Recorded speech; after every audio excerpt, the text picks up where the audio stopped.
And so we resume chapter 24. The point of the knife touched the mess of scars on Lily's chest. Her eyes filled with tears and she gritted her teeth. Suddenly there was a massive bucking jolt and a mad screech that sounded like 1,000 metal forks being scraped down a blackboard. It came not from the knife or her chest, but from the Zeppelin balloon above. Professor Silverfish pulled back and glanced over his shoulder. Lily let out a breath that she hadn't even realised she'd been holding in. Outside the porthole, a bright numbered clock face filled with Roman numerals loomed large. They were about to hit Big Ben! Behemoth's nose reared abruptly upwards, and the clock face swept from view. With a massive bang, the airship careened into the roof of the tower. The portholes fractured, exploding inwards, and glass and grey roof tiles rained through the holes, shattering against the walls and floor. Lily grabbed her bed rail and clung on tight as the room shook. The whole world tipped sideways. Lamps, bowls and tools toppled from their tables and smashed on the floor. Professor Silverfish let go of his knife and grasped a window rail as dust and debris bounced off the heavy ticking machine on his chest. With an almighty crunch, the ship came to a final, juddering stop, her nose buried deep in the steep roof of the clock tower. The impact seemed to have loosened the straps around Lily. She sat up and almost toppled from the table, but managed to steady herself and looked around for Papa. He was kicking back and forth on his rope, still tied by his wrist to a pipe on the other side of the room. He swayed in mid-air, his outstretched arms dangling from what was now the ceiling. Lily thought she might be able to help him down if she could get closer. She pulled her straps away, the rough edges of the leather burning her skin as she struggled free. Then she slid off the table onto a flat piece of wall, stood and pitched herself across the sloping floor. Slowly and painfully, she reached up to loosen the bonds roped around Papa's ankles. Everything felt hazy. Was she still woozy from the gunshot or the professor's anaesthetic? She coughed and spluttered from the smoke, then realised the room was on fire. Suddenly something hit her in the back, throwing her off balance. It was Silverfish barrelling into her. He seized her by the waist and pulled her towards a broken glass porthole. She barely had time to struggle before he shoved her through, and they landed with a thump on the sloping roof of Big Ben. With an ear-splitting pop, the spear's sharp steeple of Big Ben punctured the front of the balloon, and air rushed in with a whoosh. In the pause that followed, it seemed to Robert that the Zeppelin was taking a breath.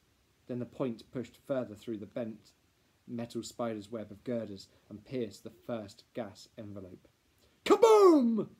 An almighty explosion battered down the length of the gangway, throwing up burning oil and fuel from the tanks as the ship tipped onto its side. Robert hung onto its shaking strap and tucked his head and body round Malkin, pulling his sopping wet jacket round them both to shield them from the fire. Mould was already alight, his eyes melting in their sockets like mercury tears. He threw his arm out and grabbed Roach's coattails. Roach fumbled, trying to push him away, and his fingers lost their grip on the handle of the embedded sword. The half-burned creatures toppled backwards, tumbling down the gangway and skidding towards the gash in the smouldering silk of the upturned airship. "Grab something, Roach," Mould pleaded, hugging his companion. "Let go, you fool! You're too heavy! You'll drag us both down!" He thrashed his arms about, grasping blindly for a safety rail or a steel rib, but the metal was too hot. He couldn't hold on, and the flaming pair tumbled through the opening and were sucked away in a rain of glass and dust. Their screams echoed through the smoke from the abyss beyond. Robert clung tight to Malkin and his strap. Pain crackled in his chest and fear poured over him in sweaty globules. His wet clothes were already almost dry from the intense heat. Fragments of burning metal toppled past. He shielded his eyes and looked around. The blackened ribs of the airship were folding in on themselves and collapsing. Oven-hot air radiated off them, licking at his bare face with flaming tongues. This wasn't the end. It wasn't over. He wouldn't let them finish this way like they did his Da. Something dripped onto his nose. He looked up. Above him hung the big bag of ballast water. Of course.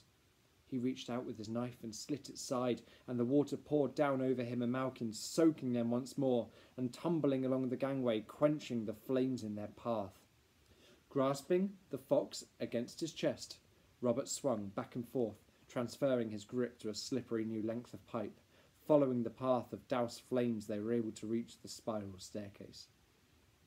It was tipped at an angle, but Robert managed to climb down the steps. At the bottom, he threw open the hatch and tumbled into the gondola. Together, they slid down the sloped floor of the corridor, skating past burning hatches and windows, and bumped to a stop at the entrance to a central atrium. A pair of feet were kicking to and fro above them. "Robert? Malkin?" a voice cried, and when Robert looked up, there was John Hartman, dangling from his wrists on a rope tied to the ceiling. Robert dropped Malkin, who darted over to John and nipped playfully at his heels.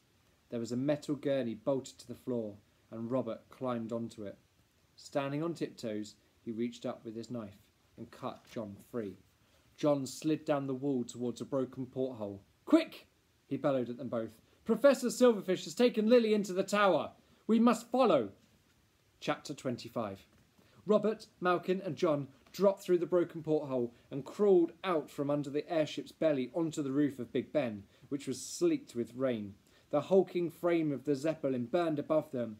It was fast collapsing into a smoking inferno. Gigantic O's of fire burst across its surface, and flames licked up the last flecks of silk and canvas, pulling them free to drift off across the night sky.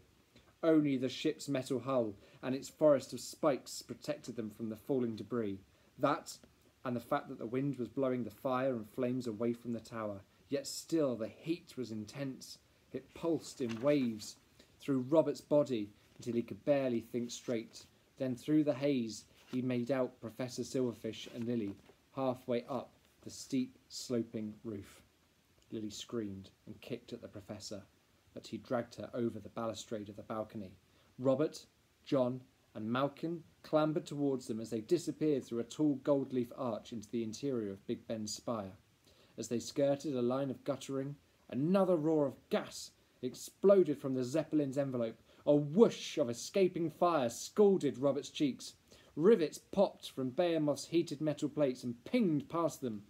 They hunkered against the tiles, and Robert glanced down. On the ground beneath the tower, firemen and police rushed across Parliament Square towards the blaze. The drop made Robert's head spin, and he almost tripped over the edge of the roof. But John gripped his arm and pulled him onward. They battled through the steaming rain and reached the balustrade where they'd seen Lily and Silverfish disappear. Climbing over it, they ran towards the gold-leafed arches. The inside of the roof was furnace hot. Sweat ran down Robert's back as he, John, and Malkin hobbled down the spiral steps towards the belfry of the tower, following the sound of the professor's echoing footsteps. With each spiral they descended, the sloped ceiling opened out and the noise of the huge clock's mechanisms grew louder. They passed the tip of the great tin and copper bell of Big Ben, hung in the vaulted roof alongside its four smaller brothers, and arrived on a gantry at the base of the belfry, where echoing ticks were joined by the deafening grind of cogs that floated up from somewhere beneath them. Robert's pulse beat time with the myriad of clockwork. The noises reminded him of his Da's workshop before the fire, before everything stopped.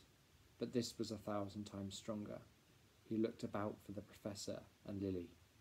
Behind the skirts of the bells, 4 identical clock dials filled the walls, and far below the metal gantry on which they stood, 4 sets of mechanisms radiated out from the central timekeeper, their gargantuan cogs and springs clicking and rotating in unison.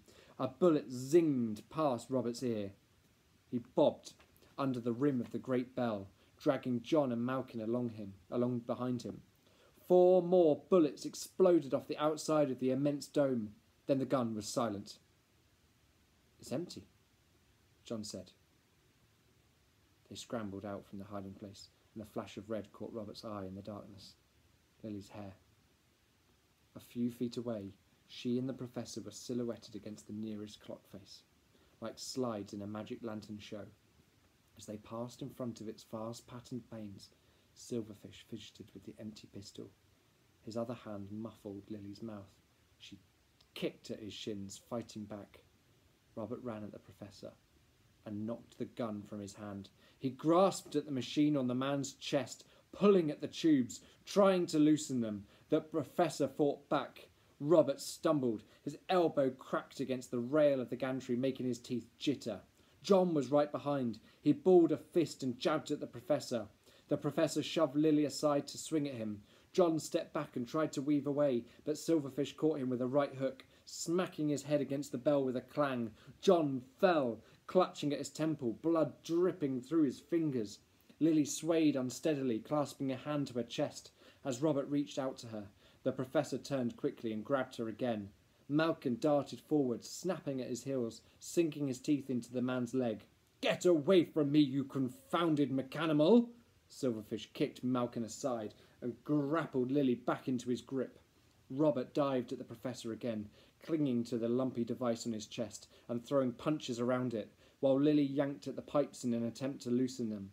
The Professor cursed and swung his arms wildly, but they clung on. He stepped back, clasping at a broken length of rail, but it gave way, and all three of them toppled off the open end of the gantry. The impact knocked the wind from Robert's body. He lay teetering on a ledge.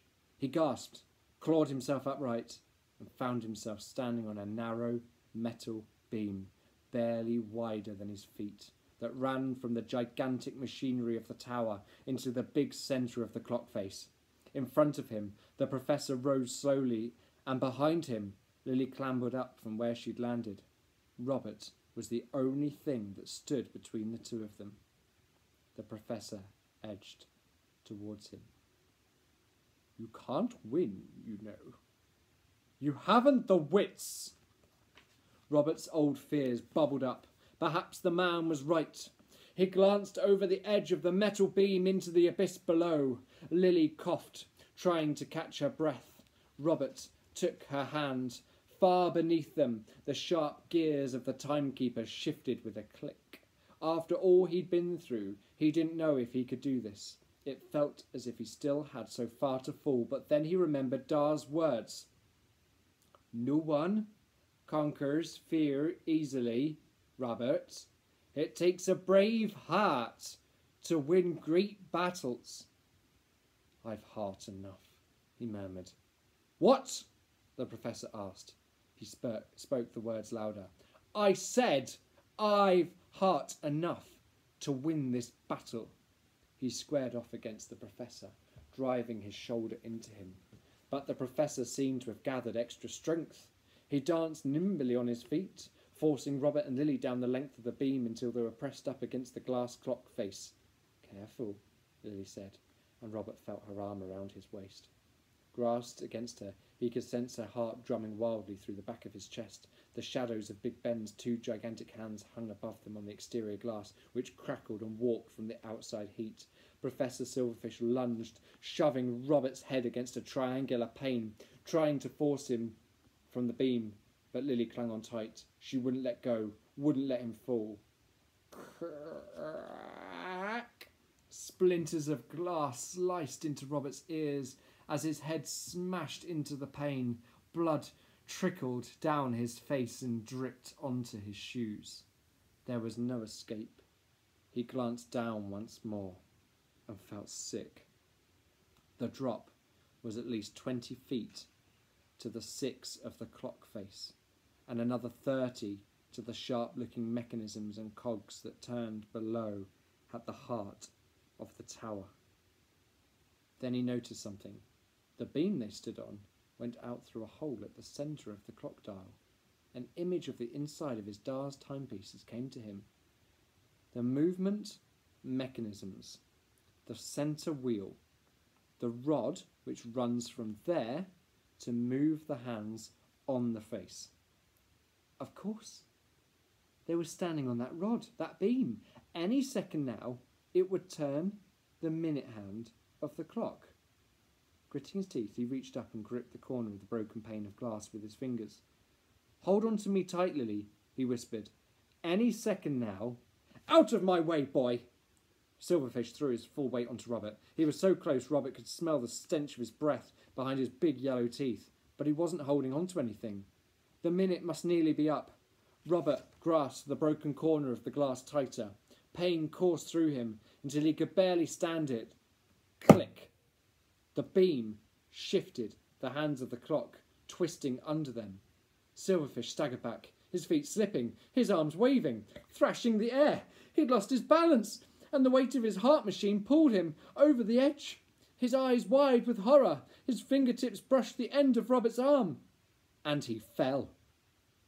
Robert heard his echoing scream, then a sickening crunch, and the grinding of gears. The tick of the clock and the clatter of movement juddered to a stop. He and Lily stared down into the darkness beneath them, where the professor's body and his machine were mangled in the gigantic stilled cogs of the clock.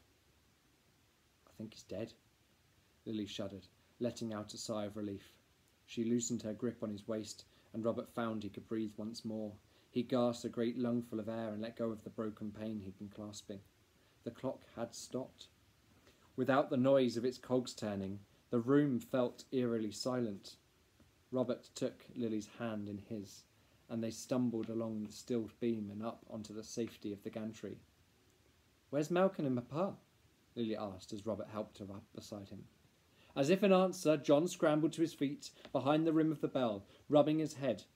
Malcolm yapped and lolloped beside him, butting him gently to his feet. "Lily, you're all right!" And he ran over and hugged her, enveloping her in his arms. Malcolm's ears pricked up, and he jumped crazily in circles around them, wagging his bushy tail and aiming licks at their hands, barking happily until Lily picked him up and hugged him too. "Oh, my dear heart, I'm so glad you're safe." Lily smiled in relief, then noticed the tears as they rolled down Robert's cheek. John and Lily pulled him into their embrace too, and Malcolm, who was squashed somewhere between them, gave Robert the most enormous, sandpapery lick on the end of his nose that made them all laugh.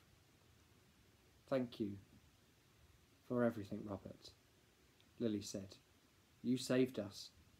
How did you know the bar would move?" "I just remembered. Remembered everything Dar taught me before he died. Not just how clocks fit together, but how people work too. How it takes quick thinking and a brave heart to win great battles." Tears glistened in Lily's eyes. "Well, you have those in spades," she said. "And so did your father," John told him. "I didn't realise he was gone. He was a good man." He hugged them all once more, a proper bear hug this time, and kissed the top of Robert's head. And underneath his sobs, Robert felt a warm and tender feeling, a flickering flame of hope. Malcolm gave a loud yip. "Let's get out of here, before more trouble arrives." "Agreed. Come, lead on, Macduff." John took their arms and they ducked under the bell and limped across the iron gantry and out of the belfry, with Malcolm trotting at their feet. Slowly, haltingly, the four of them descended the steps towards the base of the tower and the noisy chaos of New Palace Yard, and the fire crews, ambulances, and steam wagons that filled Parliament Square beyond.